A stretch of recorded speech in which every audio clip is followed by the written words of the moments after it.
আসসালামু আলাইকুম।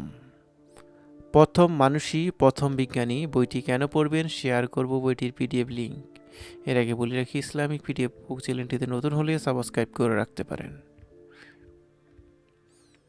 খন্দকার আবুল খায়েরের লেখা প্রথম মানুষই প্রথম বিজ্ঞানী বইটি বিজ্ঞানের মূল ভিত্তি ও মানুষের জন্মগত জিজ্ঞাসাবোধের এক সুন্দর ব্যাখ্যা উপস্থাপন করে। বইটিতে তিনি সহজ ও সরল ভাষায় বিজ্ঞান ইতিহাস, বিভিন্ন বিজ্ঞানীদের জীবন ও তাদের আবিষ্কারের গল্প তুলে ধরেছেন। এই বইটি বিজ্ঞানের প্রতি আগ্রহ পাঠকদের জন্য অনুপ্রেরণামূলক এবং বিজ্ঞানের মৌলিক ধারণাগুলো সহজে বুঝতে সাহায্য করবে। বইটির গুরুত্বপূর্ণ দিক হল এটি বিজ্ঞানকে জটিলতা থেকে মুক্ত করে সহজ করে তোলা এবং পাঠকদের মধ্যে বিজ্ঞান চেতনা জাগিয়ে তোলা। প্রথম মানুষই প্রথম বিজ্ঞানী বইটি পড়তে বা ডাউনলোড করতে ভিডিওর নিচে পিন কমেন্ট চেক দিন।